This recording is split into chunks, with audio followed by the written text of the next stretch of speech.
Okay, so now that we are done with our mass material and instance talks, let's go into material functions. So in the last section, I talked about a bit about how material functions work. So what a material function is that you have a input and you have an output. So you know how every one of these nodes has these little slots in it, and there's a slot in the back. These are your inputs, and then these are your outputs. So this one has an input of one value, the scalar value, and it has another input, this value, this vector 3. So you need to have these two functions in order to have this one output, which is going to be the vector 3 output. So it takes this scalar value, it adds and multiplies and applies a lerp to your vector 3 or your image, and then it clamps those values and then it brings it forward here. So let me bring this back to the master material.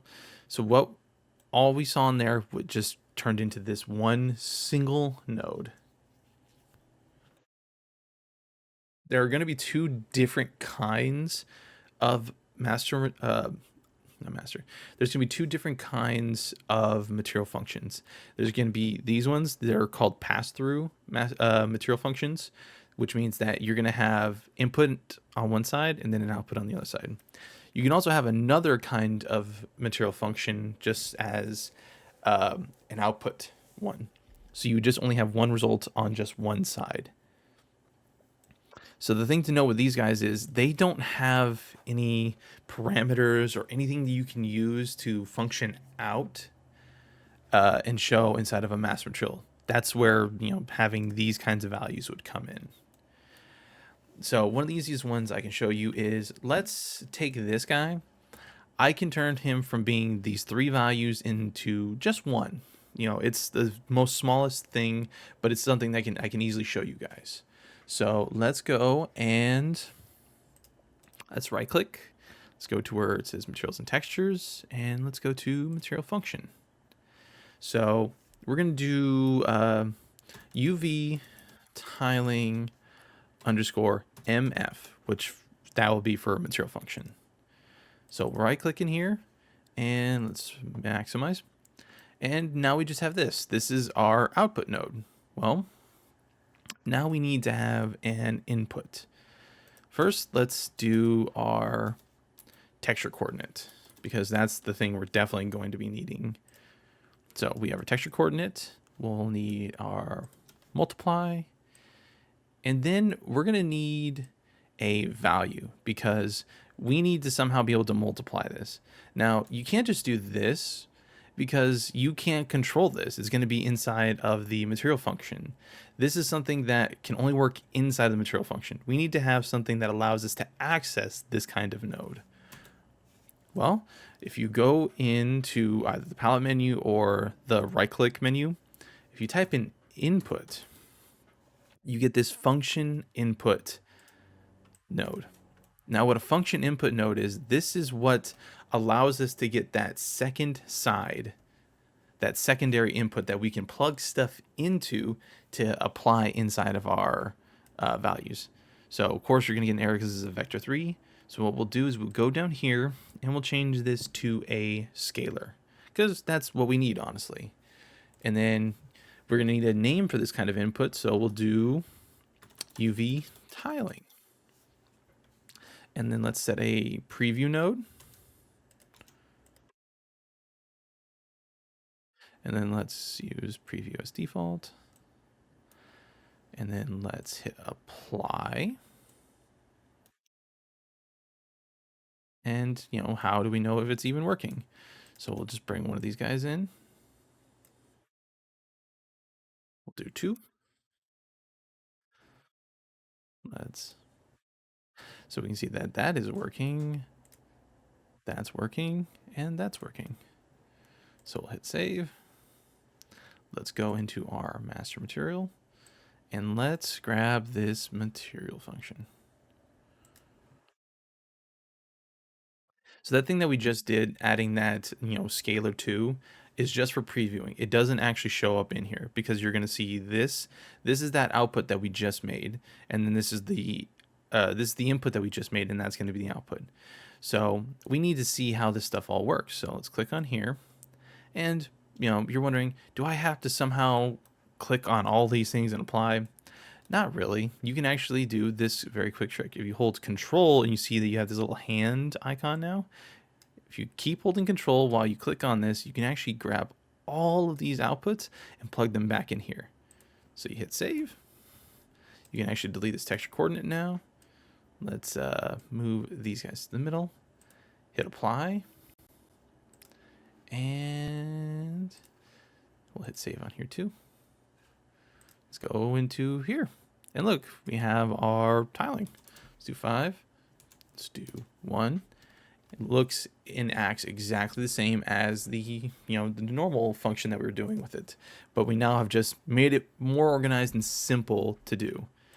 The cool thing about this is if we want to, we can apply this to any other function inside of Unreal Engine. Any material instance or master material set we have, we can apply this in here, and it's the same thing as the master materials.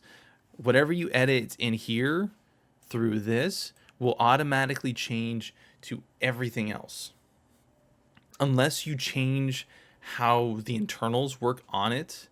Like, say, maybe instead of having 1 of these, you need 2. Like, say, if you do an append vector, and then we do another append vector. Actually, no, what am I doing? I'll do this. If we do this instead,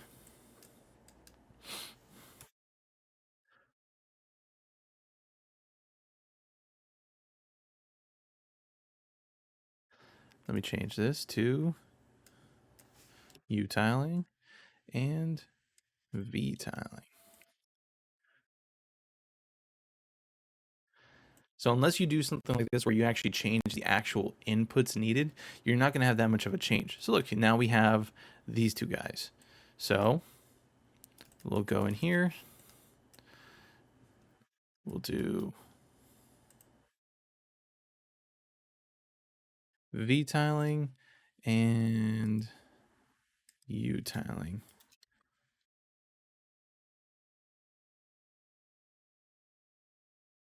Hit apply and hit save. We'll save him as well. And let's go in here. Because now maybe, like I was saying before, maybe we apply this to a rectangle that has squashed UVs, and we want to be able to change either direction on the fly. We'll do 2, and then we'll do 5. Look, we even have a completely new brick now. And that's all, using a material function. Instead of having all these different nodes, it looks a lot simpler, and it's a lot easier to understand for an artist if they ever need to change anything. The same can be said for here as well. Maybe we need, maybe we want to add a couple things and change a couple things. So instead of having all of these little, nodes, because maybe we want to change, contrast and the tint, and maybe there's another thing we want to add on, some more adjustments, like maybe we want to blend some things. We would go in and we'll make a material function for that as well. Okay, so now that we've created our first material function for the tiling aspect of things, we're going to go and make a new one, a little bit more complex, but we're going to do it to try and compress all of these. Instead of having 4 different nodes to apply to, we're just going to have one large adjustment node for the material function. So what we're going to do is, I've already made a new material function. I've titled it albedo adjustments. And we need to figure out how many inputs are we going to really need for this guy. So first, we're going to have, of course, the albedo. We're going to have our mask inputs. We're going to have our albedo inputs. And then we are going to have our contrast inputs. So that's at least 4. And then because of how material functions work, you cannot just have a parameter as a clickable thing on one of these nodes like this. In order for us to be able to get it to be triggered in our master material set, where we can actually toggle it, we have to have something triggerable in here. So we'll be using a bool function for that. Now, a bool is very similar to one of these switch parameters. So a bool function is going to be a parameter that is very similar to this switch parameter. It just uses a simple on or off. But it's, instead of it being something that you pass a bunch of things through, it's going to be one of these types of inputs. So first, I'm just going to make it real quickly. We'll type in bool, and then we'll do a static bool parameter. So it's going to be an input like this. We're going to name it use mask. Same thing with the question mark. And we're just going to have it up here. Let me just adjust our comment field. Let's see. And now let's bring in our albedo adjustment node. Go back to our materials. And here is our albedo adjustment. So I'm going to drag it in.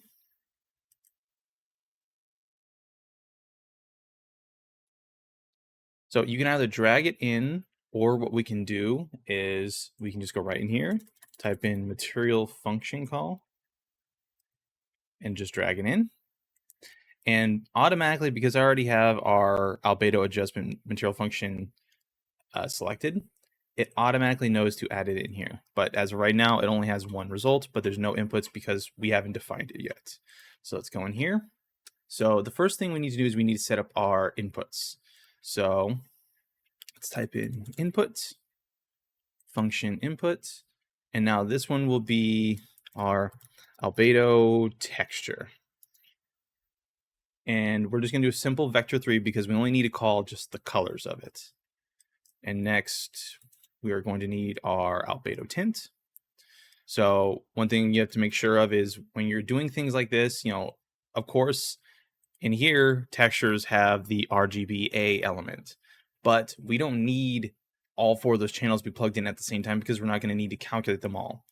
Because if we have one as a vector 4 and one as a vector 3, if we try to multiply them right now, we would get an error.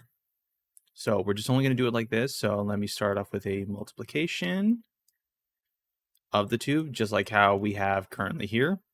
Both these guys are plugged into a multiplication value. And then the next thing is we need to make our lerp inputs. So this one will be a scalar value, and it's going to be the mask value because we're only going to be using the red channel of the mask since it's a grayscale texture. So input mask, and then this will be our alpha. So we have albedo mask, albedo alpha. Actually, let me change that. We'll just use mask, and then we'll just use this guy for alpha. And then our last one is going to be our albedo contrast.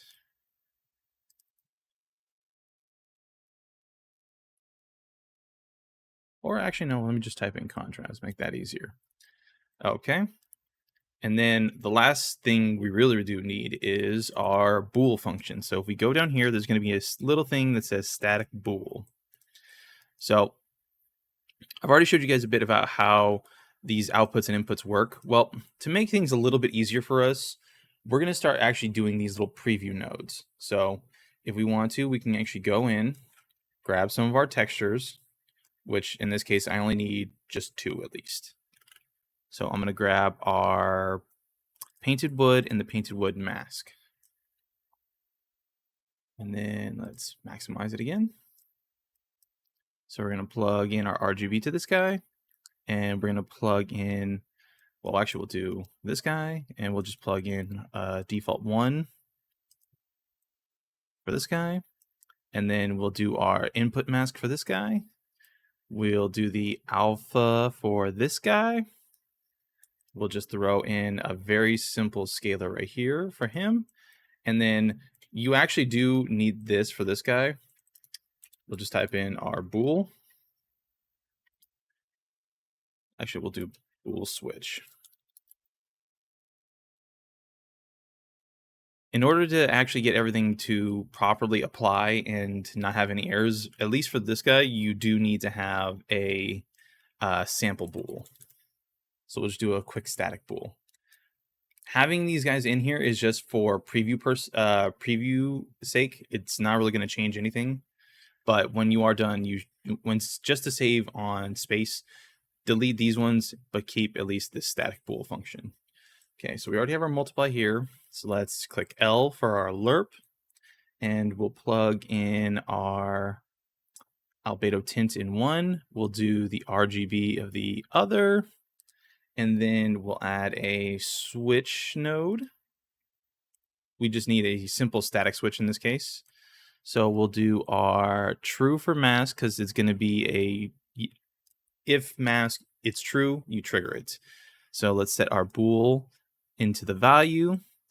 And then the last one is our contrast. And we have to make sure, of course, since it's RGB and color, we have to add in our cheap contrast. So let me add the alpha, and let's add our contrast value and apply that to our output, and then enable real-time preview and start previewing. So everything looks good so far. Let me just type in 0 on this and 0 on this. So we have red, and looks like the red is actually applying to the paint. So everything looks good so far. So let's hit save. Let me just delete these guys because we don't need them anymore. We'll hit save. Let's go back to our master material. And as you can see, we have all of our inputs already here. So let's just plug them all in. So we hit contrast. We have our bool. So let's plug it into our bool switch. Let's plug in our albedo texture. We'll plug in our mask. Let's plug in the alpha. And then let's plug in our albedo tint. And then let's just plug in the results, and boom, no errors. So what we can do is let's just hit cleanup, and it deletes all those old ones. And look how more organized it looks now. It's a lot easier. It's a little more complicated just because we have to set up a material function for it, but it looks good. So let's go back, and let me just change this back to our base albedo.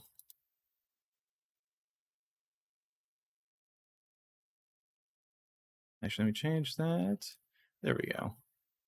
Hit save. Okay, so now that I have saved, and let's go and check out our instance. Okay, so our instance looks good. Let me turn this off. Looks good as well. Let me switch it out for our brick that we were doing. So let's do clay brick, which looks good. If I use mask, looks good there too.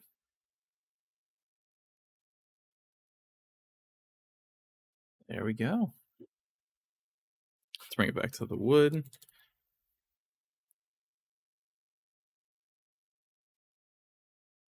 Much better. And let me kind of change this up a bit. Maybe kind of have a more tonally gray instead of having something so bright. See, that looks actually a lot better. And it looks nicer with like the nice faded kind of white paint underneath it as well. That's not shown in the mask. Okay, let's hit save. Save out on all these guys. And there you have it. So now we have two material functions that we've created to help organize things better. Of course, if you want to, you can also do the same thing for these guys, though you just might have to change a little bit here and there. Like this one, since we have a metal switch on here, and same thing with the roughness as intended. If we want to, we can go in further. But as of right now, at least because the albedo had more things to adjust and change, we just made it a lot easier.